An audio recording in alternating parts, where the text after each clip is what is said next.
जब अर्पित कपड़े चेंज करके बाहर आया तो अर्पित की बहन अर्पित से बोली, अरे चाय तो विशाल के कपड़ों पर फैली थी, तुमने भला क्यों चेंज किया? अर्पित के पास इसका कोई जवाब नहीं था। वो कैसे बता देता कि विशाल ने उसे बाथरूम में खींच लिया था और अपने साथ शार में उसे भिगो दिया था। विशाल अर्पित की चुटकी लेते हुए बोला, हाँ हाँ अर्पित, बताओ तुमने कपड़े क्यों चेंज किए? ऐसा क्या हुआ तुम्हारे साथ जो तुम्हें कपड़े चेंज करने पड़ गए? अर्पित ने तिरछी निगाह करके विशाल को देखा और उसे अपनी आंखें बड़ी बड़ी करके दिखाई, पर विशाल उसे क्या फर्क पड़ता था? कुछ भी नहीं। वो मुस्कुराने लगा। अर्पित विशाल को मुस्कुराते हुए देख खुद भी मुस्कुराने लगा। अर्पित ने नाश्ता किया, कॉफ़ी पी और कुछ बिस्किट वगैरह खाए। फिर वो बहन से बोला, दीदी मेरे को कहाँ रुकना है? कौन सा कमरा है मेरे लिए? दीदी ने उससे कहा, देख भाई, 2 कमरे हैं, एक नीचे है, एक ऊपर है। अब तू सोच ले तुझे कहाँ रुकना है। अर्पित ने कहा, पहले मुझको कमरा दिखाओ। बहन ने दोनों कमरे दिखाए। ऊपर वाला कमरा ज़्यादा आरामदायक था। अर्पित ने फट से ऊपर वाले कमरे के लिए हाँ कर दी। बहन ने अर्पित से कहा, देख अर्पित, ऊपर लेट रहा है तू अकेला लेटेगा। याद रखना, हम दोनों नीचे लेटेंगे और फिर ऐसा ना हो जैसा हमेशा घर पे होता है, फिर तू चिल्लाता है रात में डर के मारे। सोच ले, तू रह पाएगा अकेला? अर्पित बोला, दीदी तब मैं बच्चा था, अब मैं बच्चा नहीं रहा, अब मैं बहुत बड़ा हो गया हूँ, अब मैं डरता नहीं। अच्छा ठीक है, अब तू डरता नहीं ना, तो तू जाके लेट अकेले। अर्पित ने हाँ में सर हिलाया और फिर वो ऊपर छत पे जो कमरा था उसके लिए जीने से होता हुआ चला गया। अपना बैग बिस्तर पर रखा, उसमें से कपड़े निकाले और फिर अलमारी में अपने कपड़े लगा दिए। बैग को उठाकर भी अलमारी में रख दिया और उसके बाद बिस्तर पर किसी राजा महाराजा की तरह फैल गया। अर्पित लेटते ही सो गया, मानो कितनी मेहनत की हो उसने। उससे तो होश भी नहीं था कि उसने कमरे का दरवाज़ा लॉक नहीं किया है। अर्पित की नींद अचानक से टूटी। देखा तो विशाल उसके पास था। अर्पित को लगा शायद वो सपना देख रहा है। विशाल भला उसके कमरे में कैसे हो सकता है? विशाल उसी बेड पर था जिस बेड पे अर्पित था। विशाल ने फिर से अर्पित के होठों पर उंगलियां फिराई और अर्पित ने कुछ नहीं बोला, क्योंकि उसे लग रहा था ये एक सपना है और वो बार बार मन ही मन खुद से कह रहा था, उठ जा, सपना है, उठ, नींद तोड़ दे। अर्पित की आंखें खुली हुई थी, पर उसे इस हकीकत पर विश्वास नहीं हो रहा था। विशाल के छूने से उसके तन बदन में आग लग रही थी। कुछ ना कुछ हलचल उसके बदन में हो ही रही थी। अर्पित कुछ समझ पाता उससे पहले फिर से विशाल ने अपने होठ अर्पित के होठों से लगा दिए। अर्पित नींद में था, उसे लग रहा था ये सब सपना है और विशाल ने अर्पित के होठों को अपने होठों में जकड़ लिया। अर्पित भी बराबर साथ दे रहा था, क्योंकि कहीं ना कहीं उसे भी विशाल बहुत पसंद था। वो भले ही अपने बारे में नहीं जानता था, पर उसे विशाल अच्छा लग रहा था और विशाल का चूमना उसे बहुत ज़्यादा पसंद आ रहा था। अर्पित ने भी विशाल को कसकर पकड़ लिया और उसे इतना कसकर जकड़ा अर्पित ने कि विशाल अर्पित के ऊपर ही गिर पड़ा और फिर अर्पित विशाल के ऊपर आकर उसके होठों को चूमने लगा, उसकी गर्दन को चूमने लगा, उसके हाथों को कसकर पकड़कर वो उसे लगातार बस चूमे जा रहा था। तभी कमरे का दरवाज़ा खटका और विशाल जल्दी से अर्पित के नीचे से हटा। अर्पित साइड में पड़ा हुआ था। दीदी थी कमरे के बाहर। वो बोली, क्या हो रहा है, बड़ी आवाज़ें आ रही हैं। विशाल बोला, अरे नहीं नहीं, कुछ नहीं, आ जाओ, अंदर आ जाओ। दीदी अंदर गई, देखा तो अर्पित अभी भी नींद में था। दीदी अर्पित से बोली, उठ जा भाई, टाइम हो गया, कितना सोएगा और, चल उठ। अब अर्पित को झटका सा लगा कि अरे ये सब तो सच था, इसमें से कुछ भी सपना नहीं था। उसका विशाल को चूमना, विशाल का कमरे में होना। अर्पित का दिल धक धक धक धक कर रहा था। इंटरप्ट करने के लिए सॉरी दोस्तों। कहानी अच्छी लग रही हो तो वीडियो को लाइक करिए, चैनल को सब्सक्राइब करिए, कमेंट में हार्ट छोड़िए और मुझे ईमेल करिए। कोई पर्सनल ख्वाहिश हो तो ईमेल में लिखिए, मैं पूरी कर दूंगा। अर्पित का दिल तेजी से धड़क रहा था, क्योंकि उसने जो विशाल के साथ आज किया था, जिंदगी में इससे पहले उसने कभी किसी के साथ ऐसा कुछ नहीं किया था। अर्पित कंफ्यूजन में था कि आखिर ऐसा कैसे हो सकता है। वो तो खुद एक लड़का है, तो किसी और लड़की के लिए उसके दिल में ऐसी फीलिंग्स कैसे आ सकती हैं। इधर विशाल दीदी के जाते ही अर्पित से बोला, अर्पित गजब के होंठ हैं तुम्हारे, आज तो मजा ही आ गया। अर्पित ने विशाल से कहा, मत करो मेरे साथ ऐसा, मैं समझ नहीं पा रहा हूँ कि आखिर ऐसा क्यों हो रहा है। विशाल ने अर्पित से कहा, मैंने क्या किया तुम्हारे साथ। अर्पित बोला, क्यों मेरे करीब आ रहे हो, आप लड़के हो, मैं भी लड़का हूँ, हमारे बीच ये सब होना ठीक नहीं। विशाल कुछ देर खामोश रहने के बाद अर्पित से बोला, मैंने तो कुछ खास किया नहीं, तुमने ही मुझे कसकर अपनी बाहों में जकड़ा था। तुम ही मेरे होठों को पागलों की तरह चूम रहे थे और अब तुम सारा इल्ज़ाम मेरे ऊपर लगा रहे हो, जैसे सब कुछ मेरी गलती है। अर्पित ने कहा, ऐसा नहीं है, मेरा ये मतलब नहीं था। विशाल बोला, तुम्हारा जो भी मतलब था अब जाने दो, मैं जा रहा हूँ, मुझे अपना मूड खराब नहीं करना।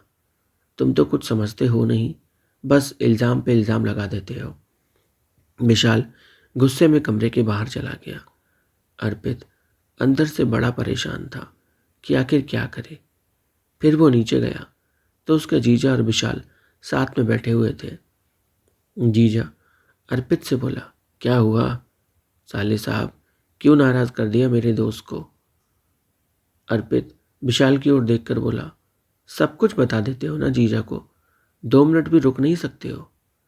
विशाल बोला, नहीं नहीं, मैंने कुछ नहीं बोला, क्यों मेरे ऊपर इल्ज़ाम लगा रहे हो। वो तो तुमसे मजाक कर रहा था, मजाक में उसने तुमसे बोला और तुम तो मान भी गए। अर्पित चुप हो गया।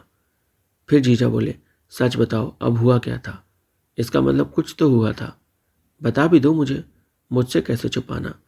तुम्हारे बारे में सब कुछ तो जानता हूँ मैं विशाल, चलो चलो बताओ।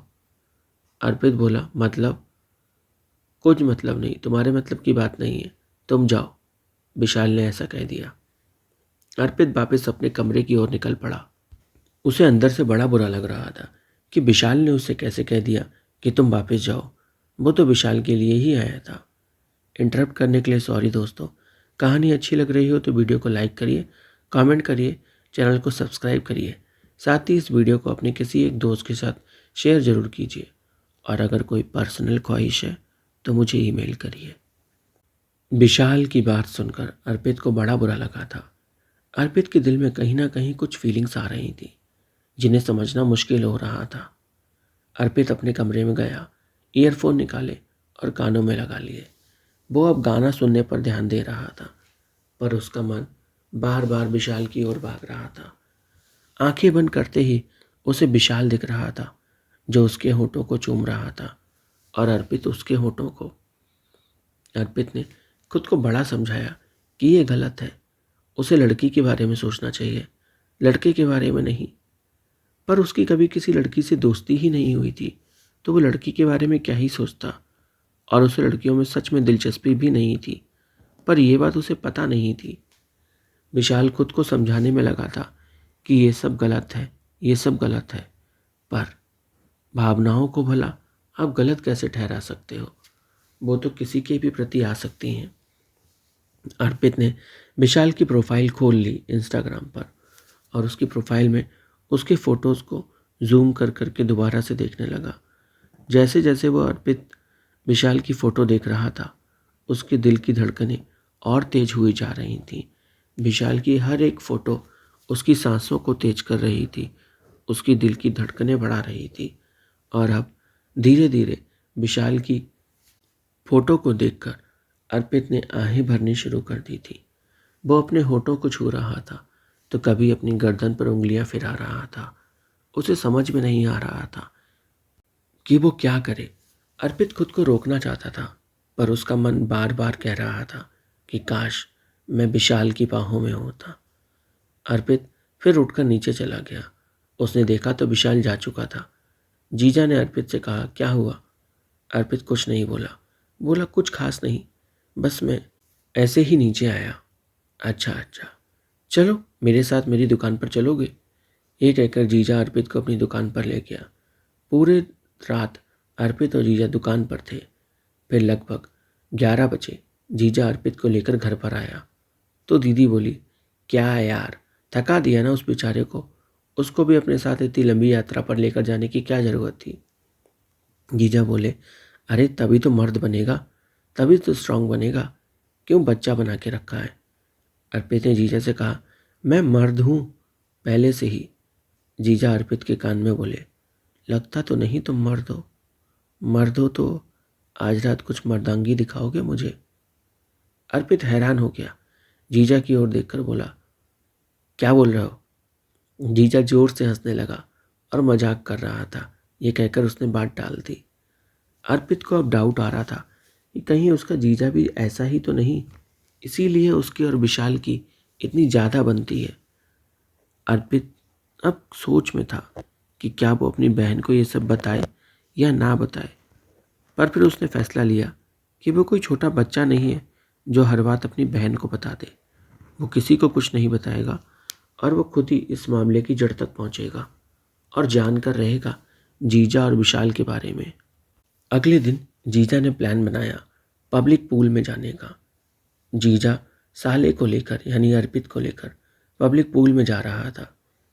तभी जब वो लोग पूल पर पहुंचे तो वहां पर कोई पहले से ही मौजूद था, जिसको देखकर विशाल आश्चर्य में पड़ गया।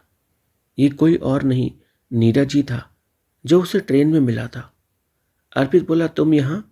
तभी नीरज के पीछे से विशाल आ गया और बोला, क्यों, ये यहाँ क्यों नहीं हो सकता? और तुम इसे कैसे जानते हो? अर्पित उस नीरज से बोला, तुम इसे कैसे जानते हो? नीरज बोला, ये मेरे बड़े भाई हैं। अर्पित हैरान हो गया। वो सोच रहा था कि किस्मत किस तरह से जोड़ रही है, कभी कुछ ये कभी कुछ वो, समझ नहीं पाया क्या करूं। विशाल बोला, वैसे तुम फोटो झांक रहे थे ना मेरी इंस्टाग्राम पे, भाई ने बताया मेरे कि तुम मेरा अकाउंट चेक कर रहे थे, पर ऐसा क्यों? तुम तो मुझे जानते भी नहीं थे, मैं भी तुम्हें जानता नहीं था। अर्पित के गाल टमाटर जैसे लाल हो गए थे शर्म से। कुछ बोलने को ही नहीं था उसके पास कि आखिर अब वो खुद को कैसे डिफेंड करे। पर फिर भी उसने कहा, चलो चलो पूल में चलते हैं। ये कहकर उसने बात डाल दी। अर्पित ने अपनी शर्ट निकाली, बॉक्सर निकाला और वो सिर्फ बी शेप की ब्रीफ में था। विशाल अर्पित को ऊपर से नीचे तक देख रहा था। नीरज भी विशाल को ही देख रहा था कि विशाल अर्पित को देख रहा है। नीरज विशाल से बोला, क्या बात है, बहुत ताड़ रहे हो उस लड़के को, दिल आ गया क्या उस पर? विशाल हंसते हुए बोला, कैसी बातें कर रहा है, छोटा है तू, छोटा बन के रहे। नीरज हंसने लगा और बोला, मैं छोटा हूँ पर तुम्हारा तो कुछ बड़ा हो रहा है ना, उस पर थोड़ा कंट्रोल करोगे तो अच्छा रहेगा। विशाल जल्दी से पूल में कूद गया और फिर नीरज, जीजा और अर्पित भी पूल में चले गए। चारों पूल में थे, एंजॉय कर रहे थे। गाना बजने लगा तो अर्पित और जीजा साथ में नाच रहे थे। फिर विशाल अर्पित के पीछे से आया, उससे चिपक गया और सटकर नाचने लगा। दोनों के गीले बदन आपस में चिपके हुए थे। अब अर्पित भी खुलकर एंजॉय कर रहा था, क्योंकि ये पूल था और उसे इतना भान भी नहीं था कि आखिर चल क्या रहा है। वो अपने मन की फीलिंग्स को ही अभी नहीं जानता था, तो वो भला किसी और को क्या ही जज करता।